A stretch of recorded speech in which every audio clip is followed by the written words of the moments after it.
غریبوں کی مدد اور تعاون کرنا، فضول خرچیوں سے بچتے ہوئے، رسومات سے بچتے ہوئے۔ کیا آپ نے نہیں دیکھا کتنے اخبار، کتنے ویڈیوز اور کتنی خبریں ایسی ہیں کہ غریب گھرانہ گھروں میں کام کاج کر کے ماں اور ٹھیلہ پہ بنڈی لگا کر کوئی باپ اپنی بیٹی کی شادی کے لیے شادی کا سامان، جہیز کا سامان، کپڑے جوڑے تیار کیا، وہ سب بہہ کے چلا گیا۔ اس غریب کو پھر جمع کرنے کے لیے کتنی محنت اٹھانی پڑے گی، ایک بیٹی کے اٹھنے کے لیے کتنے مہینے اس نے رویا ہوگا، کتنے پسینے اس نے بہائے ہوں گے، اس کی ماں کتنا دوسروں کے سامنے ذلیل ہوئی ہوگی۔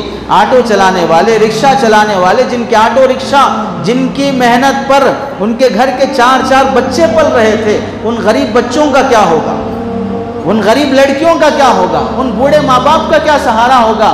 ایسے موقع پر اگر ہم عیاشی سے، آوارگی سے، فضول خرچیوں سے نہ بچتے ہوں، شوق پورے کرنے میں لگے ہوں، بھاری سے بھاری موبائل، اچھی سے اچھی گاڑی، اچھی سے اچھی آؤٹنگ، آج ادھر گئے تھے کل نیکسٹ سنڈے ادھر جائیں گے، آج ادھر گھومنے گئے تھے کل ادھر گھومنے جائیں گے، یہ سیر و تفریح کہیں ہمیں ہلاک و برباد نہ کر دے۔ یہ تمہاری رسومات سے بھری ہوئی بارات اس غریب لڑکی کے گھر سے گزرے گی جس کا گھر اجڑ چکا ہے، اس کی نکلے گی تو یہ بارات اپنے گھر پہنچنے سے پہلے اللہ کی لعنت کل ساتھ لے جائے گی۔ اس کی تمہاری نسل کو برباد کر سکتی ہے۔ جس قوم میں اس قدر بے حسی چھا چکی ہو، یہاں بستیوں کی بستیاں، علاقوں کے علاقے 5000 کروڑ کے قریب تقریباً جو رپورٹ ہے، اس قدر نقصان صوبے کو ہوا ہو، مسلمان ہو غیر مسلم ہو، اللہ جزائے خیر دے ان تنظیموں کو، ان رفاہی گروپ اور جماعتوں کو اور تبلیغی جماعت کو جو اس موقع پر مستقل پلاننگ کے ساتھ، مشوروں کے ساتھ شہر میں، شہر سے باہر ڈسٹرکوں سے لوگ 100 کی تعداد میں آ کر ان محلوں میں خدمت کر رہے ہیں، وہاں گھروں کی صفائی کر رہے ہیں۔ 2-2 فٹ جہاں گھروں میں کیچڑ آ چکا ہے، پانی کے ذریعے سے سارا سامان بہ چکا ہے۔ بابا نگر کے تقریباً 10 سے 12 علماء اور حفاظ اور معززین کے گھر کا پورا سامان بکھر گیا اور سارا گھر خالی ہو گیا۔ عام لوگوں کی طرح خدام دین پر بھی حالات آئے ہیں۔ تو ایسے موقع پر ہماری ذمہ داریاں بنتی ہیں کہ ہم انسانیت ظاہر کریں، ہم ہمدردی ظاہر کریں، ہم ایسے موقع پر حوصلہ دیں، ان کا سہارا بنیں، ان کا ساتھ دیں۔ لیکن یاد رکھو، ایسے موقع پر تعاون کرتے ہوئے، مدد کرتے ہوئے فوٹو لینا، تصویر کشی کرنا، اس کا ویڈیو بنانا، کسی اور مصلحت سے ہو سکتا ہوں تو براہ راست پوچھ لو، ہم اس مصلحت سے ویڈیو لینا درست ہے یا نہیں ہے، فوٹو لینا درست ہے یا نہیں ہے۔ لیکن عام پوچھے بغیر تصویر کشی کرتے ہو تو یاد رکھو، حضرت مفتی شفیع عثمانی صاحب رحمۃ اللہ علیہ نے لکھا ہے معارف القرآن میں، صدقہ خیرات قبول ہونے کے 6 شرطیں ہیں، ان میں سے ایک شرط یہ ہے کہ آدمی دے کر دینے والے کو تکلیف نہ پہنچائے۔ قرآن مجید کے 3 پارے میں اللہ رب العزت ارشاد فرماتے ہیں کہ تم وَلَا تُبْطِلُوا صَدَقَاتِكُمْ بِالْمَنِّ وَالْأَذَىٰ، اپنے صدقہ خیرات کو احسان جتا کر، تکلیف پہنچا کر ضائع اور باطل مت کرو، یہ تکلیف پہنچانے والی حرکت ہے۔ تمہاری بہن بیوہ ہو چکی ہو، وہ غریب ہے، اس کے بچوں کا کوئی سہارا نہ ہو، اگر تم اپنے اس بہن اور اس بہن کے بچوں کا کچھ راشن اور کچھ فروٹس لے جانے کے بعد وہاں سیلفی لوگے، وہاں فوٹو کرو گے، وہاں ویڈیو لوگے، وہ بہن بھی تو تمہاری ہے۔ جو بہن سیلاب میں پریشان ہو چکی ہے، جو ماں باپ سیلاب میں پریشان ہو چکے ہیں، روزانہ ماہانہ تم گھر میں راشن ڈالتے ہو، راشن ڈالتے وقت سیلفی لیتے ہو، فوٹو اٹھاتے ہو کہ میں روزانہ گھر میں راشن لا رہا ہوں، میں ترکاری لا رہا ہوں، میں سبزی لا رہا ہوں، میں بچوں کو پیمپر اور کپڑے لا رہا ہوں۔ جب یہاں نہیں کرتے ہو کیونکہ یہ تمہاری ذمہ داری ہے، یہاں سیلفی یا فوٹو اٹھانے والا بیوقوف ہے، تو یہاں بھی تمہاری ذمہ داری ہے، انسانیت کا تقاضا ہے، یہاں ان بیچاروں کو تکلیف ہوتی ہے۔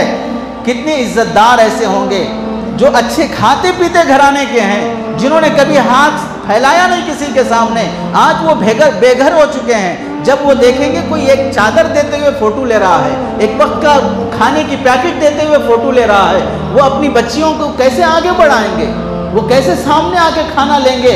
اس غیرت کی وجہ سے 2 دن کھانا کھائے بغیر ان کے گزر رہے ہیں۔ کوئی تو ایسا مخلص آ جائے جو فوٹو کے بغیر کھانا دے کے جائے، کوئی تو ایسا آ جائے جو تصویر لیے بغیر ہمیں چادر دے کے جائے۔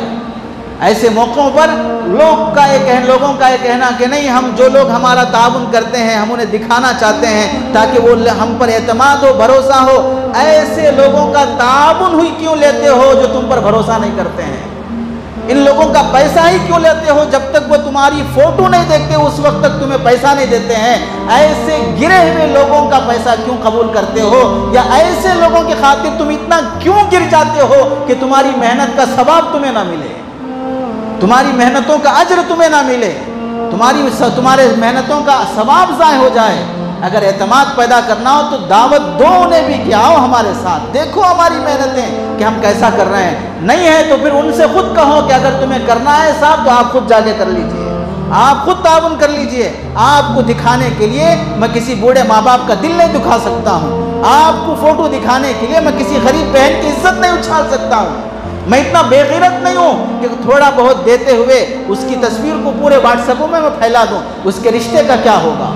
اس کا کوئی بھائی باہر ہو تو اس کا کیا ہوگا؟ اس کا کوئی باپ باہر ہو تو اس کا کیا ہوگا؟ اس واسطے تصویر کشی سے بچنے کا اہتمام خلوص کے ساتھ دے دو۔ زین العابدین رحمت اللہ علیہ 200 گھرانوں کا راشن ہر مہینہ پابندی سے پہنچاتے تھے۔